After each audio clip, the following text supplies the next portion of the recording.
Hello and welcome. Welcome to the Kitchen Design Experts, the channel that tells you everything you need to know about kitchens, about bedrooms and about home offices. And in this video we'll be giving you vital information all about kitchen installation. What you should know and how much you should expect to pay.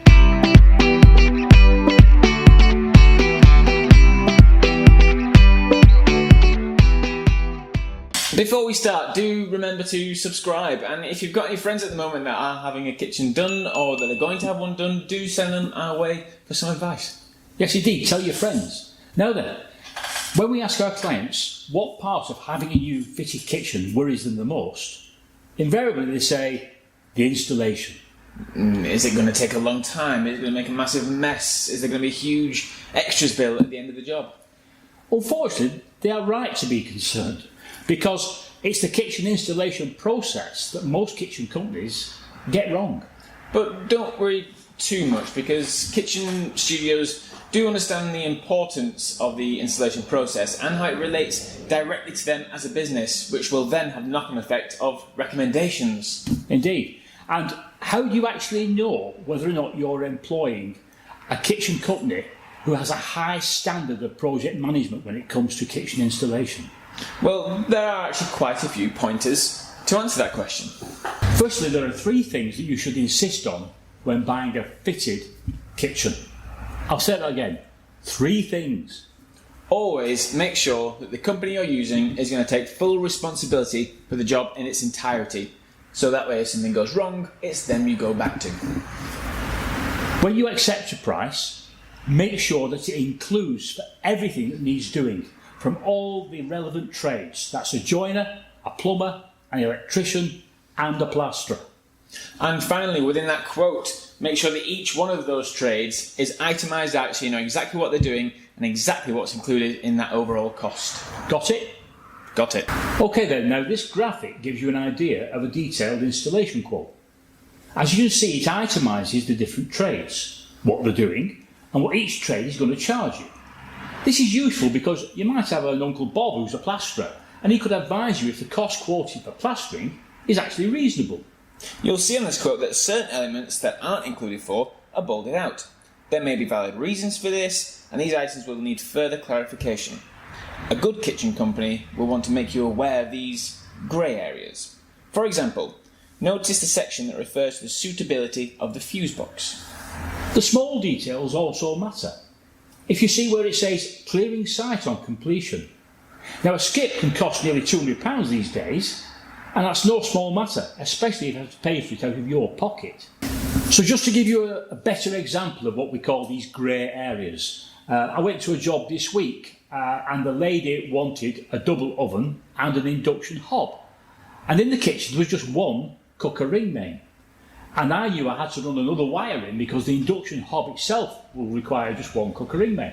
Now the fuse box was right at the front of the house and the floors were solid. So I wasn't exactly sure how the electrician was going to get the wire from the front of the house to the back of the house where the kitchen was. So on this particular quotation, I will be writing in bold, not including extra cooker point at this stage. The electrician will visit and give you a separate cost for this. The devil really is in the details, and there's a tendency to get carried away by the design, the styles, the colours, and then skip the bit about the installation. Don't do this, it could be a very costly mistake to make. Okay, just want to take you back to that same quote again. If you actually look at the total of the quote, it says excluding VAT.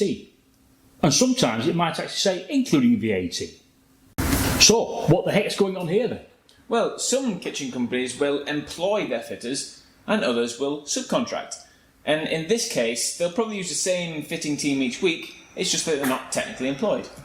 So, if the fitters are employed by the kitchen company, when the job is finished, you'll be paying the kitchen company for the work, all of the work. And the kitchen company will be registered for VAT. Hence, you'll have to pay VAT. However, if the fitters are subcontracted, again, when the job is finished, the likelihood is you'll be paying the subcontractors directly. And these are likely not to be registered for VAT, so you don't have to pay it. Most kitchen companies will use subcontracted fitters. The important thing is that that company is taking full responsibility for that installation process. In which case then it's immaterial whether they are using employed fitters or subcontracted ones. The only difference is that you might quite legally be able to save on the VAT. And it's certainly worth considering because that can actually mount up. Now then, as well as getting an itemised costing for all the installation, it's also important to have an installation diagram, such as this. Now here you can see a copy of a kitchen plan, but it's been marked up with all the relevant installation details. Position of double sockets, lights in ceilings, how the lights are switched, new radiator positions, maybe even locating the position for the TV, etc.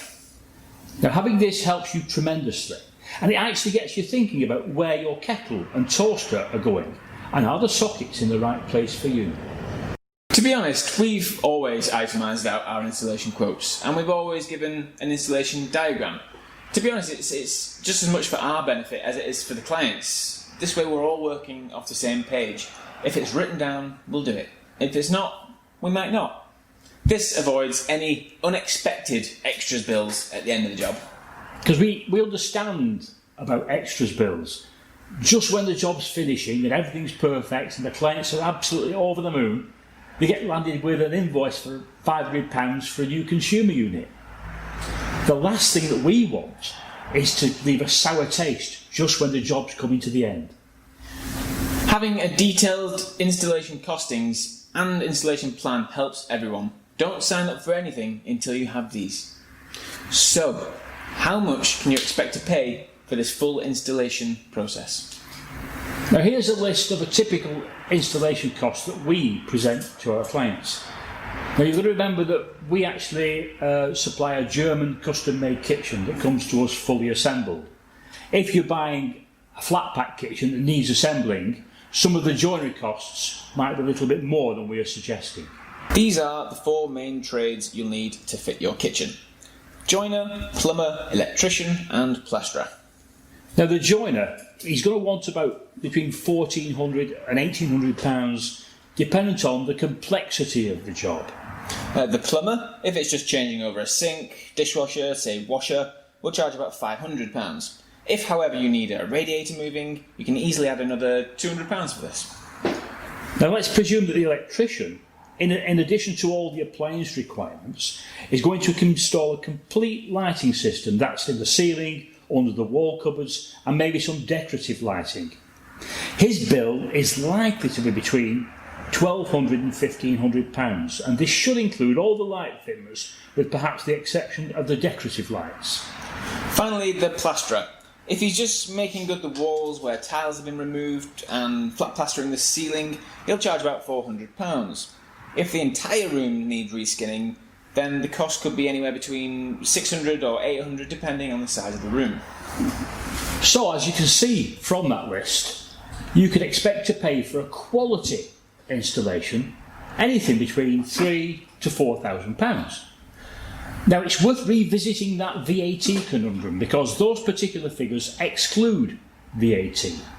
And if you're going to be paying the VAT, you can be adding another £600 to £800 to that. And just another word of warning, some companies will inflate the price of the installation because they know that this is the difficult bit. At this stage, many problems can arise, and if they don't want to get involved with that, they may just hope that you're organising it yourself. The other reason for perhaps inflating installation costs is that some companies might cheapen the cost of the cupboards and they have to get that profit back from somewhere else, i.e. the installation. Remember, the figures that we've shown are realistic and you shouldn't expect to pay much more than those. Okay, that's it for installation. I hope it's been a help to you, but obviously, as always, if you've got any comments whatsoever, bang them in the comments box below. And please, like our video. Okay, well it's good night from him. And it's good day from all of us. Bye bye.